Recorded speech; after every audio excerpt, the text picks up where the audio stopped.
Tinggal bersama di rumah sewa, hidup bahagia bekerja sama. Selesai sudah tugasan kedua, mari bersama menyaksikannya. Assalamualaikum warahmatullahi wabarakatuh. Untuk tugasan kedua, kumpulan kami telah mendapat soalan ketujuh yang berbunyi fasa selepas 659 hingga 903 dikatakan masih lagi dalam era kerajaan Bani Abbasiyah. Bahaskan kenyataan ini. Jadi, dalam soalan ini, kumpulan kami akan menghuraikan fasa-fasa kejatuhan kerajaan Bani Abbasiyah. Jadi, tunggu apa lagi? Jom kita mulakan. Umumnya, kerajaan Bani Abbasiyah ialah nama yang diberi bagi Khalifah Baghdad, iaitu empayar kedua Islam selepas penyingkiran pemerintahan kerajaan Bani Umayyah. Kerajaan ini merampas kuasa pada tahun 750 selepas mereka berjaya mengalahkan tentera Umayyah dalam medan peperangan. Golongan Abbasiyah merupakan sebahagian daripada Bani Hashim Al-Hashimiyah kerana merupakan keturunan Al-Abbas bin Abdul Muttalib bin Hashim, salah seorang bapa saudara Nabi Muhammad SAW, dan sempat hidup bersama radhiyallahu anhu dan melihatnya sebagai pemimpin agung umat Islam. Al-Abbas terlibat secara aktif pada zaman Jahiliyah, iaitu menguruskan jabatan Al-Sikayah Al-Rifadah. Kerajaan Bani Abbasiyah yang diasaskan oleh Abu Abbas As-Saffah itu hanya sempat bertahan selama 508 tahun 5 kurun, iaitu pada tahun 750 hingga 1258 Masihi. Kerajaan ini berkembang selama 2 kurun tetapi secara perlahan-lahan mengalami zaman kejatuhan selepas kebangkitan tentera berbangsa Turki yang mereka cipta. Kerajaan ini akhirnya berakhir pada tahun 1258 selepas Hulagu Khan, iaitu seorang panglima tentera Mongol, menghancurkan Baghdad. Berikut adalah fasa-fasa kejatuhan kerajaan Bani Abbasiyah.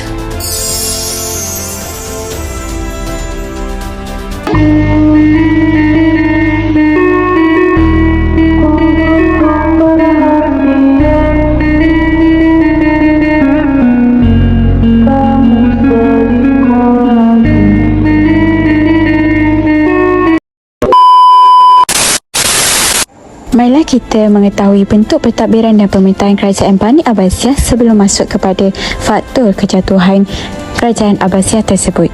Dalam struktur pemerintahan kerajaan Abbasiyah, Khalifah merupakan tonggak utama kepada kerajaan.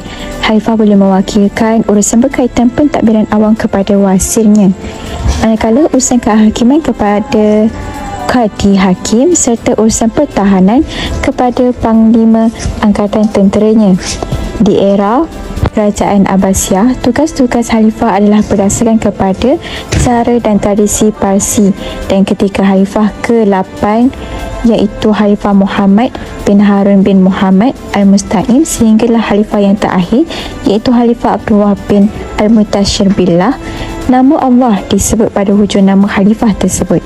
Mengikut tradisi ini, Khalifah hendaklah menentukan bakal penggantinya, iaitu dari kalangan sanak saudara sendiri yang pada pandangannya berkebolehan, yang dirasai layak dilantik sebagai pemimpin. Wazir pula adalah jawatan kedua selepas Khalifah yang diangkat sebagai orang paling dapat dengan Khalifah. Pentadbiran kerajaan Abbasiyah ditubuhkan oleh beberapa buah jabatan untuk melancarkan urusan pentadbiran. Marilah kita menelusuri kejatuhan Abbasiyah yang dibentang oleh Ainul. Kerajaan Bani Abbasiyah yang diasaskan oleh Abu Abbas As-Saffah itu hanya sempat bertahan selama 508 tahun, iaitu bersamaan dengan 5 kurun, iaitu pada tahun 750 hingga 1258 Masihi. Namun dalam tempoh 400 tahun yang terakhir, pemerintahan Bani Abbasiyah hanya tinggal pada nama sahaja. keagungan dan kehebatan sebelumnya gagal dikembalikan semula. Kerajaan Bani Abbasiyah menjadi lemah dan terus merosot. Akhirnya, kerajaan Abbasiyah tumbang pada tahun 1258 Masihi apabila dikempur oleh tentera Hulagu Khan. Berikut merupakan faktor-faktor kejatuhan kerajaan Abbasiyah. Faktor utama kejatuhan kerajaan Abbasiyah adalah disebabkan oleh kelemahan pemerintahnya sendiri. Hal ini dapat dilihat apabila para pemerintahnya diperlakukan seperti boneka oleh bangsa Turki. Selain itu, para Khalifah Abbasiyah pada zaman kerajaan terakhir pemerintahan, mereka lebih mementingkan kepada kepentingan pribadi serta kehidupan yang mewah tanpa mempedulikan rakyat yang di bawah pemerintahan mereka sendiri. Keadaan ini menjadi lebih teruk bila Khalifah Al-Mutaksim Billah termakan segala penasihatnya sehingga menyebabkan kerajaan Abbasiyah jatuh ke tangan Hulagu Khan yang merupakan cucu kepada Genghis Khan. Ketika itu, pusat pemerintahan Abbasiyah bertempat di kota Baghdad, Iraq. Dalam sejarah, kejatuhan itu dilihat berpunca dari kelemahan Khalifah Al-Mustaqim Billah sendiri. Beliau hanya mendengar nasihat daripada pengampu kerajaan, sedangkan pengampu tersebut mempunyai 1001 muslihat untuk menjatuhkan pemerintahan Khalifah Islamiyah tersebut. Walaupun mempunyai kemahiran dalam bidang Al-Quran dan As-Sunnah, tetapi Khalifah Al-Mustaqim Billah ni merupakan seorang yang kurang cerdik. Beliau amat mempercayai penasihatnya yang bernama Umayyuddin Muhammad Al-Aqami. Sedangkan ketika itu sudah banyak tindakan-tindakan Umayyuddin yang amat meragukan. Segala nasihat-nasihat yang diberikan oleh Umayyuddin ternyata tidak memberi sebarang faedah kepada Islam, seperti cadangan mengadakan hubungan perpaduan dengan Hulagu Khan. Walhal ketika itu tentera Hulagu Khan sudah bersiap sedia untuk melakukan serangan terhadap pemerintahan kerajaan Abbasiyah di kota Baghdad tersebut. Malah Khalifah ini mempunyai sifat ego, sombong, malas dan pentingkan diri serta lurus pendul, maka beliau tidak mengambil peduli terhadap dakwaan Burhanuddin yang telah lama sangsi akan kewujudan Umayyuddin, sedangkan Khalifah tak mahu mempedulikan apa yang diberitahukan olehnya. Umayyuddin seorang yang mempunyai kebijaksanaan mengungkap ucapan yang menarik di samping kepetahan membaca baik ayat-ayat Al-Quran, menyebabkan Khalifah ini mempercayai bulat-bulat segala kata-katanya sehingga dakwaan ketua tentera kerajaan Abbasiyah itu ditolaknya.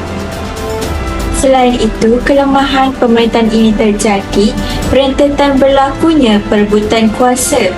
Pemerintahan ketika itu, Al-Wasiq, tidak melakukan sebarang pembaruan. Contohnya, beliau hanya bergantung kepada pegawai-pegawai Turki untuk mentadbir negara. Ini menyebabkan pegawai Turki dapat mendominasi pentadbiran.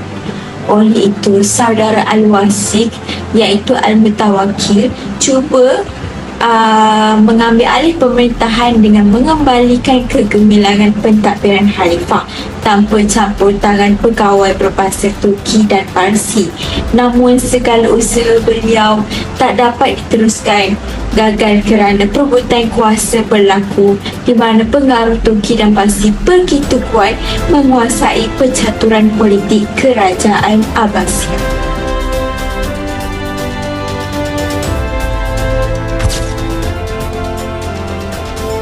Kerajaan Abbasiyah telah berpecah kepada beberapa wilayah yang telah memisahkan diri daripada pemerintahan kerajaan pusat, seperti Kerajaan Fatimiyah di Mesir dan Kerajaan Bani Umayyah di Sepanyol.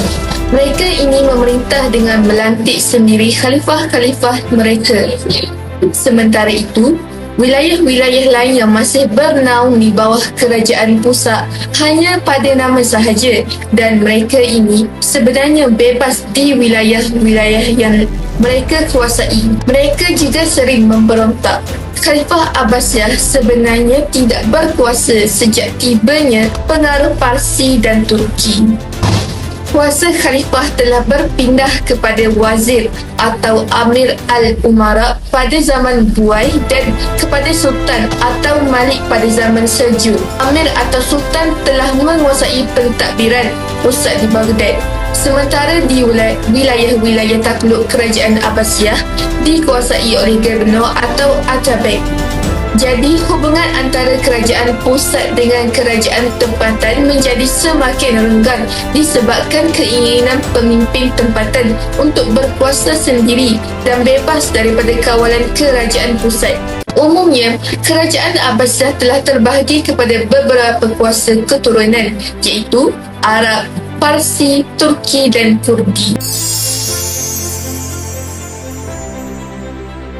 Selain mengalami kemunduran dalam bidang politik, kerajaan Bani Abbasiyah juga mengalami kemerosotan ekonomi yang teruk sehingga menyebabkan jatuhnya kerajaan.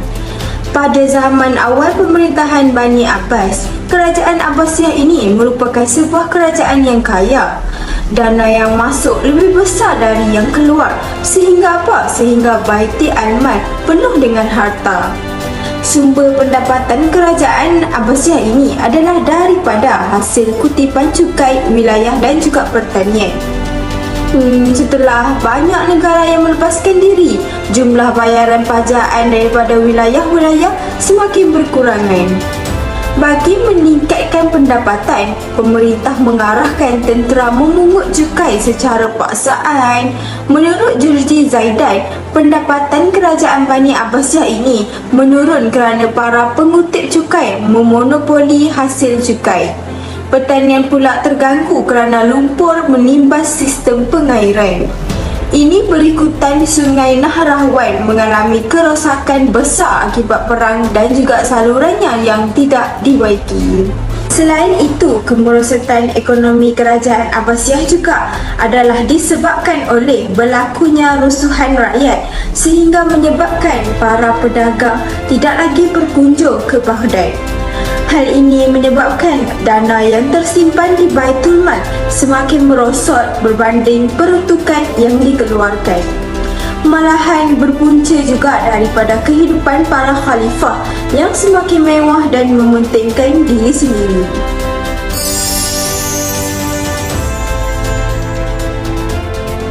Fasa yang seterusnya adalah apabila berlakunya fasa polisi yang mengutamakan bangsa asing.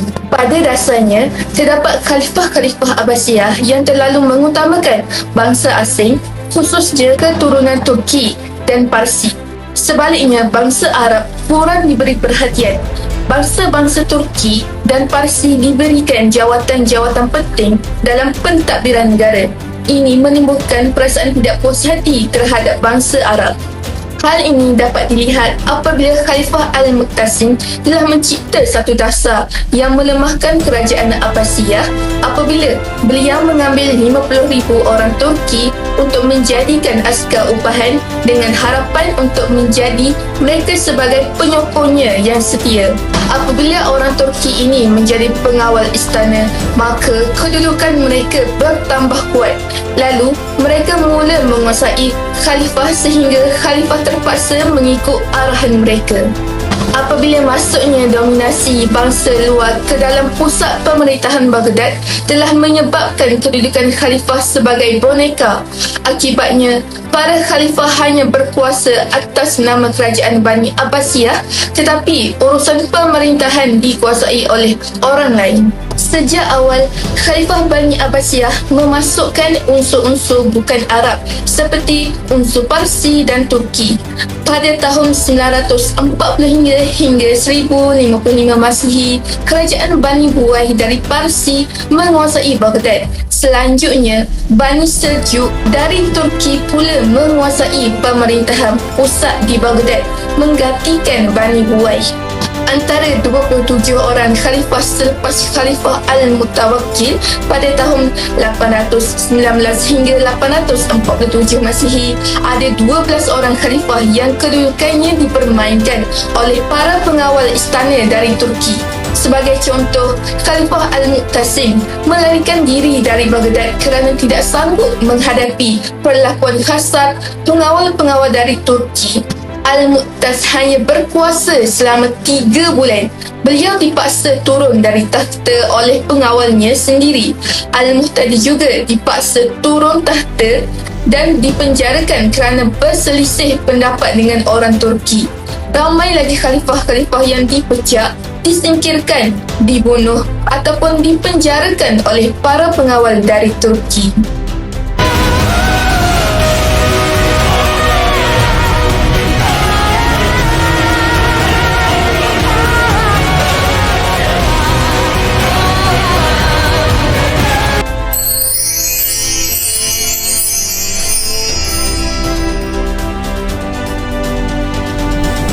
Seterusnya, antara faktor kejatuhan kerajaan Abbasiyah ialah dari aspek sosial iaitu peperangan.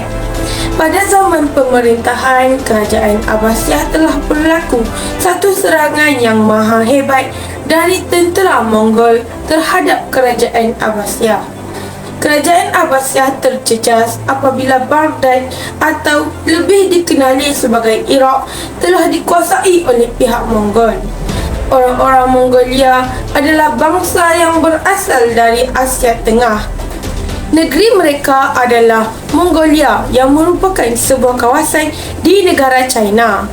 Mereka terdiri daripada kabilah-kabilah besar yang pelbagai yang kemudiannya disatukan oleh Genghis Khan pada tahun 603 hingga 624 Hijrah bersamaan 1206 hingga 1226 Masihi.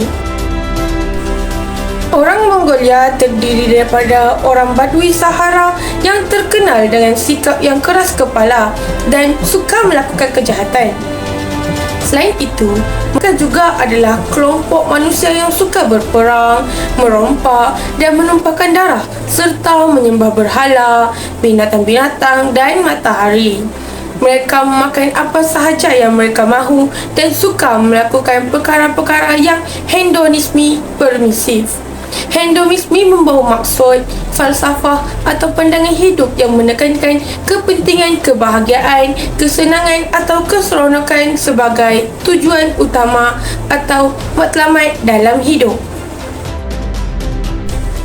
Pada tahun 1258 Masihi, Baghdad telah jatuh ke tangan bangsa Mongol. Ini bukan sahaja mengakhiri kekuasaan Khalifah Bani Abbasiyah di sana, tetapi juga merupakan tanda awal kemunduran politik dan peradaban Islam. Hal ini demikian kerana Baghdad merupakan pusat kebudayaan dan peradaban Islam yang sangat kaya dengan khazanah ilmu pengetahuan. Dengan penguasaan tentera Mongol, khazanah ilmu pengetahuan itu telah lenyap dimusnahkan oleh Mongol yang dipimpin oleh Hulagu Khan. Dalam peristiwa serangan pihak Mongol, telah digambarkan bahawa Hulagu Khan menyerang Baghdad dengan pasukan tentera yang sangat besar dan ramai. Jumlah tentera Mongol kira-kira seramai 200,000 orang. Oleh sebab itu, tentera Abbasiyah tidak mampu menentang pihak Mongol lalu lari berkurung di dalam kota. Tentera Mongol terus mengepung kota Baghdad selama 10 hari. Akhirnya, kota Baghdad jatuh jua ke tangan tentera Mongol. Setelah berjaya mengepung kota Baghdad, tentera Mongol memasuki kota Baghdad dan membunuh siapa sahaja yang mereka temui. Segala peradaban Islam yang terbina di Baghdad telah dihancurkan. Segala kitab-kitab yang dihasilkan oleh sarjana-sarjana Islam telah dikumpulkan dan dibuang ke dalam sungai Duljah sehingga airnya menjadi hitam. Hal ini demikian kerana dakwat tulisan daripada kitab-kitab tersebut telah mencemari sungai Duljah tersebut. Pada saat yang genting tersebut, penasihat kepada Khalifah Al-Muqtasim iaitu Umayyidun Muhammad Al-Aqami ingin mengambil kesempatan dengan menipu Khalifah.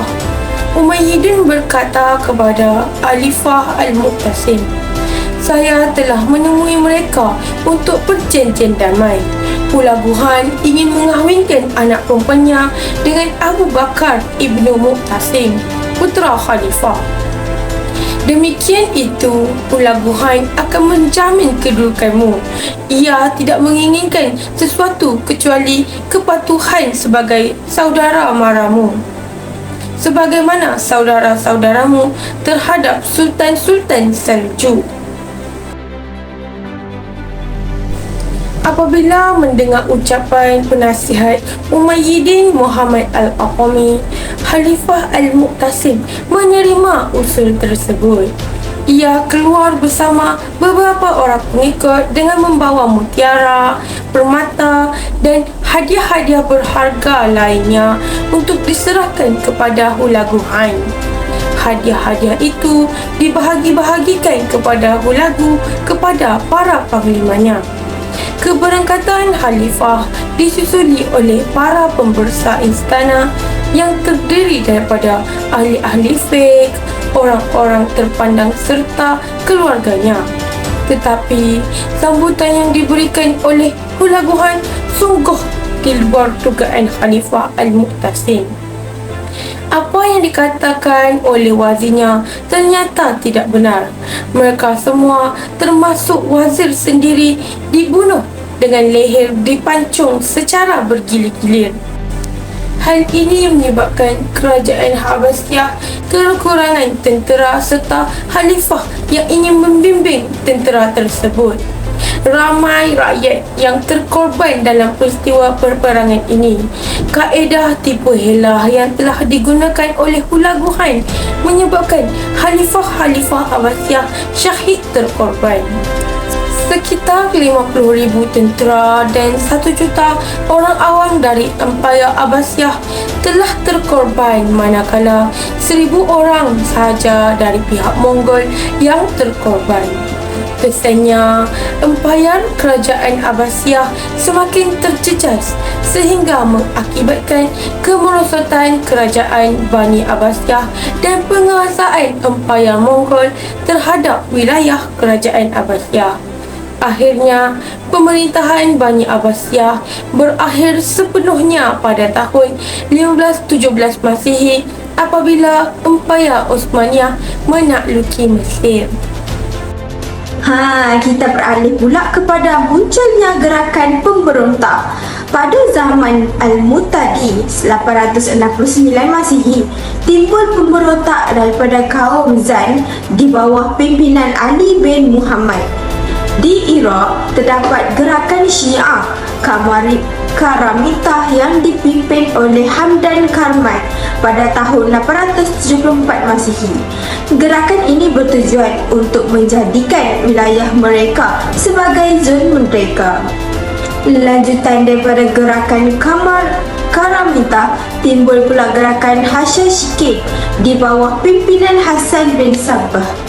Mereka membunuh para pembesar negara yang menjadi musuh mereka seperti Perdana Menteri Kerajaan Bani Seljuk di Baghdad dan Nizamul Muluk. Sebelum berkuasa, kerajaan Bani Buwai juga melakukan pemberontakan ke atas pemerintahan Baghdad sehingga berjaya menguasainya. Selepas melalui fasa-fasa kemunduran, akhirnya kerajaan Bani Abbasiyah ini jatuh ke tangan tentera Mongol yang dipimpin oleh Hulagu Khan.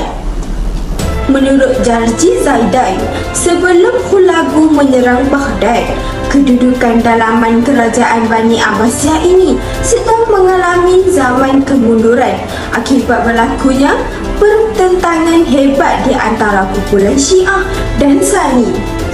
Kumpulan istana pada ketika itu menganut kepercayaan Sunni, manakala penasihat atau wazir Kerajaan pada ketika itu iaitu Umayyiduddin Al-Akhami pula adalah seorang penganut Syiah.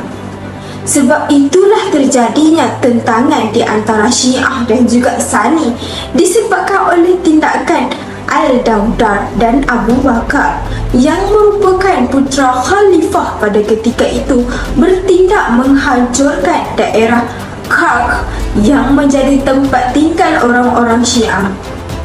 Akibat marah dengan perbuatan itu, Umayyiduddin ini mengirimkan surat kepada Hulagu dan meminta Hulagu menyerang Baghdad.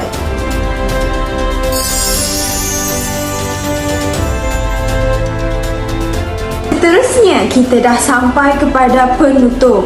Sebagai kesimpulannya, umum mengetahui bahawa era kerajaan Abbasiyah merupakan era keemasan dan kegemilangan Islam. Ketika itu kedaratan umat Islam sampai ke kemuncak kemuliaan, baik dari segi kekayaan, kemajuan atau kekuasaan. Ketika itu juga telah lahir pelbagai cabang ilmu yang penting yang telah diterjemahkan ke dalam bahasa Arab. Selain itu, sumbangan umat Islam untuk peradaban dunia juga hasil cetusan minda para cendekiawan besar dan hebat yang lahir ketika era kerajaan Abbasiyah.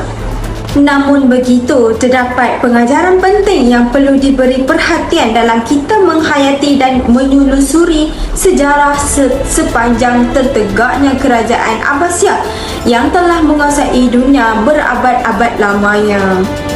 Pengajarannya ialah umat Islam jangan mudah terlena dengan kekuasaan yang dimiliki. Kerana apa? Kerana apabila mereka dibuai mimpi indah dan hidup dalam keadaan bermegah-megah akan menyebabkan kita tersasar dari ajaran Allah Subhanahu Wa Taala yang telah disampaikan melalui utusannya Nabi Muhammad sallallahu alaihi wasallam.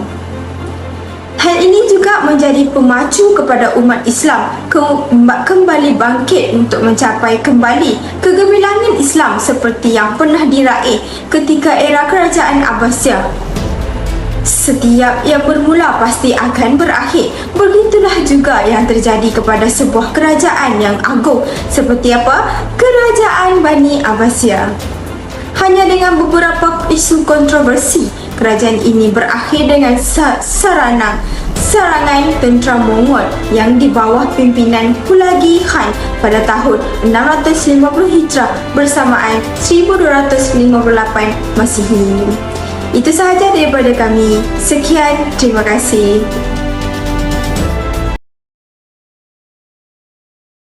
Sungguh manis buahku ini, buah dimakan dengan cepat. Berakhir sudah video kali ini. Semoga dapat memberi manfaat.